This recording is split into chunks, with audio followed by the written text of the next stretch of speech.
Hey, good afternoon. We're waiting for the Fed decision. It's gonna be out soon though. Time is it? Is 52. So the market's been sideways. Yeah, it has dropped from the highs after we opened, but I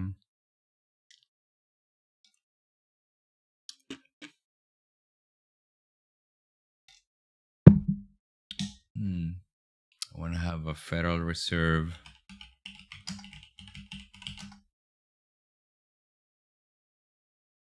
Talking about here, and it comes back to the physics of going back to a normal rate environment. Nassim Taleb, the quant, said the gravity's return to the system.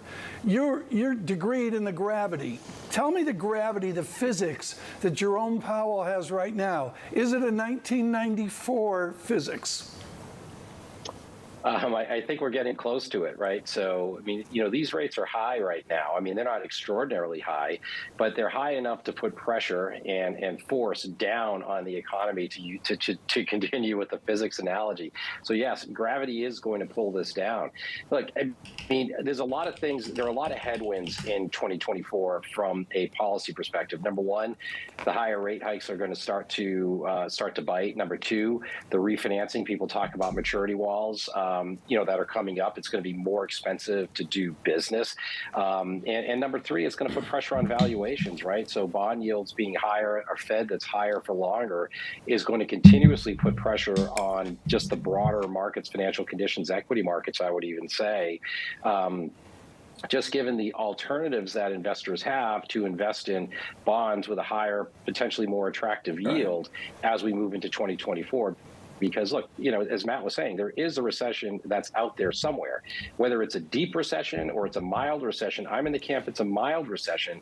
But so we're waiting for the slowdown. Fed. And I think that there's going to be we a are bigger waiting for the balance Fed statement to come out between fixed income and equity. As Jerome Powell goes into this press conference in 6 minutes, Jim Caron, is he a single mandate Fed chairman? Is he on the edge of Christine Lagarde? Yeah, I think his primary mandate is getting inflation. So right after the statement comes out, I'm gonna. So right before the statement comes out, I'm gonna go to the. What we're all concerned about the most is to the market, so we can watch the market towards an area that they're comfortable with in terms of their target, and keep it there. So yes, the Fed does have a dual mandate, as you pointed out. It's price stability and full employment, but I think the Fed is willing to risk it a little. So it's 5 minutes for the to get inflation down. For the statement to come out. But I think that a mild recession actually plays well in the Fed's calculus to get inflation down. So I think they're willing to push it and risk that in order to get inflation to target. So let's not call it a single mandate, but pretty darn close. Do we call that a soft landing? Kathy, I'd love your view on that. We throw around these phrases. I don't know what they mean anymore. What is a soft landing to you, Kathy? What is it? Well, I think it would be a slowdown in the economy and a reduction in inflation without a big rise in unemployment. And I agree with Jim. That's a tough thing to pull off. It's more likely we'll have some sort of a downturn in the economy if we really have a Fed that's determined to get back to that 2% target on inflation. So soft landing, seems like an aspiration, as you mentioned earlier. I think every Fed wants to accomplish it, but it's really hard to pull off. Agreed. And I think a lot of people listening agree as well. Jim, one thing you've been fantastic at all year, I'm sure there's many, but I'll pick out one. You asked us to ask and really question what could go right this year. And when we think about risk, there is upside risk, not just downside risk. Jim, how are you thinking about that particular question now? Yeah, look, I still think that there are upside risks. I mean, it's we're talking a lot about recession, but we also have to recognize that if it's a mild recession or if it's a soft landing of some sort, however we define that, earnings growth, when we think about bottoms up earnings, that's been rising. 2024 earnings around $248, $249 right now. Many people were forecasting that we would have sub $200 earnings, right? Multiples have held up reasonably well. I think what could go right is that the market looks through what could be potentially a mild recession and buys the dip quicker than what many people think. The number one question I get from a lot of clients is, I missed the rally, where can I get in? So there are a lot of people with dry powder that's looking to buy the dip. Kathy, I want to give you the final word. What's the number one question? All right, so we're gonna watch Bloomberg right before the press conference, between 2 and 3, and between 2 and 2:30, right? And I will download the data for the summary of economic projections, and I will review the summary of economic projections.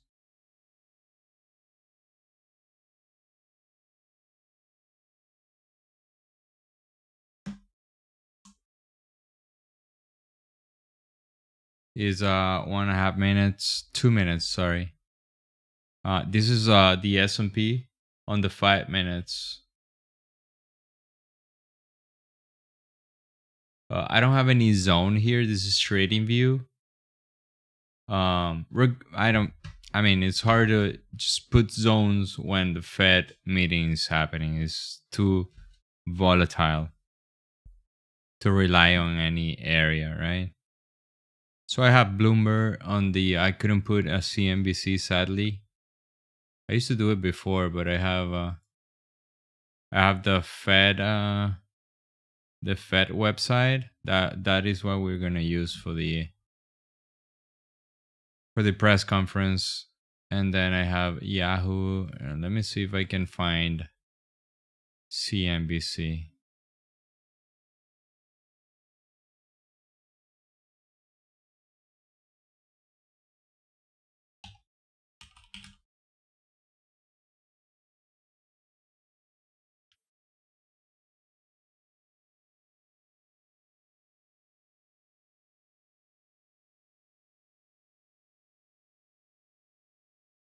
Yeah, CNBC, I have it here, but I can't. You know what? What I'm going to do is I'm gonna put it here.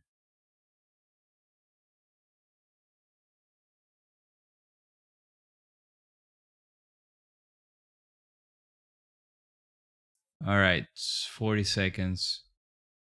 And I'm gonna put the audio for the CNBC while we listen to the charts. There you go. Now we're near the end of the cycle. You know, I actually think we're a little bit closer than what Stephanie just said. There you if you go. look at the inflation numbers, for instance, you know, on a 3-month basis, they're actually much better than on the 1-year basis. And what that signals is that the more recent progress on inflation has been substantial. I think similarly for growth, you know, we've had a good growth year, but more recently what we've started to see is some cracks in that. You know, housing starts this week was notable. So initial movement was down. So I think we're much closer in terms of inflation being closer to target. I think we're closer in terms of seeing some slower growth.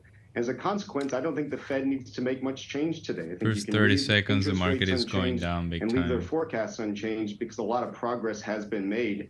You know, and that is proceeding carefully today. Greg, what are you watching? So, you know, in the old days when I started covering the Fed, in the statement they had something that was called the bias or the balance of risks. And essentially what this was saying was even though we may not have changed rates today, what we're telling you is where we think the likelihood is of moving in the future. And that was in essence talking about whether they were more worried about inflation being a problem or more worried about unemployment being a problem. And rates unchanged. Let me go to this one. Jim Bullard's retirement. For 2024, the committee now sees a median effective Fed funds rate of 5.1%, up 50 basis points from their June projection. And for 2025, 3.9%, up from 3.4% in June. Unchanged. The long-run neutral rate is unchanged at 2.5%, although the central tendency range moves up to 3.3% from 2.8%, and the dots show 7 members think that neutral is higher than 2.5. All this because the Fed sees stronger growth, lower unemployment, and lower core inflation ahead. The economy should grow 2.1% this year, they say. So the Dow that is positive. positive. 1%, their The June S&P forecast, and more the, than doubling. The They S&P say and next year growth will be the Nasdaq are the 1.5%, one up from dragging this thing 1.1%. down. Unemployment will finish this year at 3.8%, down from their June forecast of 4.1%, and the next 2 years end at 4.1, down from 4.5. PCE headline inflation will be 3.3% this year, up 1/10, basically on energy concerns, but their core PCE forecast falls to 3.7% from 3.9%. Next year, it falls to 2.6%. And one final note, no change in QT, no change in the IOR or repo rates. Mike, stay close. I'm just going to work through the price action. Okay. So off the back of this decision, we're negative by, let's call it 0.2% on the S&P 500. As you might expect, the Nasdaq. So I have the summary of economic projections. Let's turn this off, right? And I want to, let me add this to this page, right? This is the FOMC Federal Open Market Committee FOMC meeting held September 19 and 20, 2023. And we have like 30 minutes to analyze this. Participants submitted their projections of the most likely outcome for the real gross domestic product, GDP growth, the unemployment rate, and the inflation for each year from 2023 to 26 and over the longer run. Each participant's projections were based on the information available at the time of the meeting, together with her or his assessment of appropriate monetary policy, including a path for the federal funds rate and its longer run value, and assumptions about other factors likely to affect the economic outcome. So let's see what's going on here. Oh, wow. Look at this. So they are estimating a higher GDP. Look at the June projection. 1%. 1%. Now they're projecting 2.1. And they have, look, they're elevating all the estimates. They are elevating all the estimates. Not for 2025, but in my opinion, is worthless to just consider this. Unemployment. Look, lower unemployment rate from 4.0. So the Fed is giving us so the Fed actually thinks that we will have a soft landing. Now they're considering the PCE inflation from 3.2 to 3.3 this year, unchanged for the 2024. This is the median, but look at the ranges. So they were 4.1, now 3.8.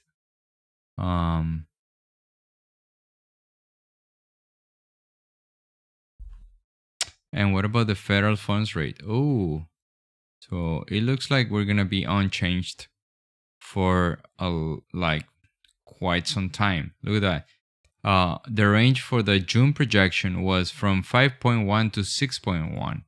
Now is from 5.4 to 5.6, and we are at 5.5. So that's literally where we are now.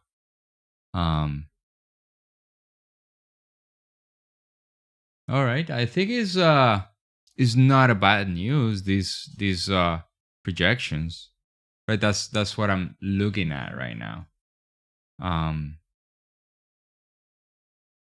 If you have any questions, just type it in the chat. 7 people here, but very silent.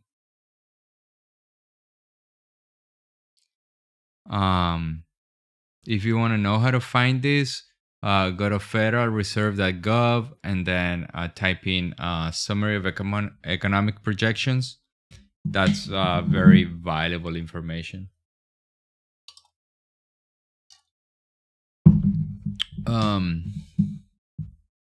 So here's basically the voting that they had. So,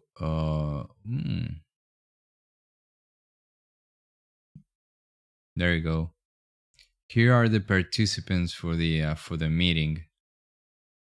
So in 2023, all of them were in agreement that 525 to 550 is the rate. Now, look at how this changes for 2024. There are people thinking, there are some of the members, and one of each dot means, yeah, but look at these projections. Look at this. FOMC participants' assessment of appropriate monetary policy, midpoint of target range or target level for the federal funds rate. That means that in the long run, they're estimating the rates are coming down. Like this is a voting chart, right? One dot is one member. So here you had two members voting that in 2024 we will have 4.25 right here, right? Then you have three estimating 4.5 and so on and so forth, right? Right now, this year, they're basically all in agreement that rates should be between 525 and 550, which is the current rate. Okay, but it's curious how members start voting apart. Like, look at this. You have one guy thinking that next on 2025 rates are going to be at 2.5.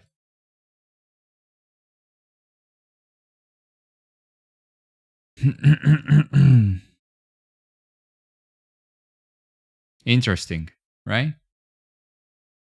GDP for 2023, 9 members or 10 members, right? 2.1%, between 2 and 2.1. I don't think is a bearish summary of economic reports. I think it's very bullish. Distribution of participant projection for the unemployment rate. Interesting. 2023. On June, the June projections, they were thinking like 4.1% for the unemployment. Not anymore. They think now that 3.8, 3.9. 2024, yeah, they don't think unemployment is gonna go up. 4.1 is the worst case scenario. Look at that. 2026. Longer run, 4.2, 4.3. Interesting.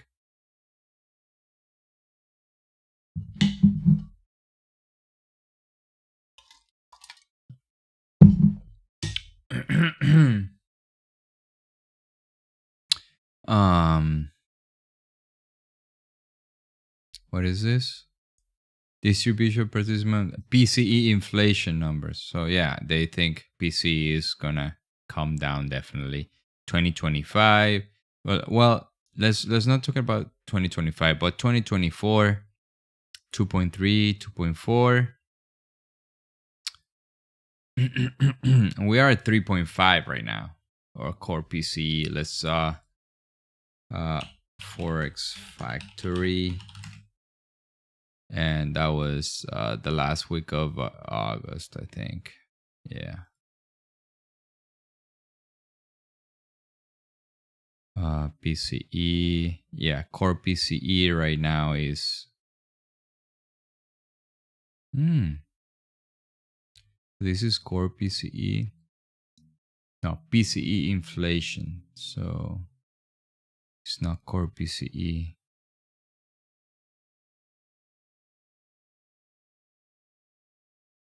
So this one annualized is 2.4.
All right, so I don't think this is very bearish in my point of view. Let's go see what these guys are saying. Now, how does our economy, how does our business society, how does it adapt to a 2% real yield? Is that a signal of buoyancy and resilience, or is that a signal of trouble to come? You know, we've seen the economy a lot more resilient to higher interest rates than I think many people expected at the beginning of this rate hike cycle. And part of that is that a lot of the debt that's out there is fixed rate debt that doesn't mature for many years. You think about 30-year fixed rate mortgages, many of those are still at lower rates. You think about some of the corporate borrowing that's taken place, and that also hasn't all been refinanced yet. So as that debt is refinanced, you start to have people, individuals, and firms end this live experiencing stream higher and rates. open up a new one, okay, guys? You see because the credit latency that's is tightening, so there is far. a sense that this is slowing the economy. It doesn't has make to be sense. sustained, and I think that's the message in the I'm gonna end up the live stream and open up a new one, okay, guys? Television here that we just put up with a 2-year yield back to before the pandemic, and this is an arch call.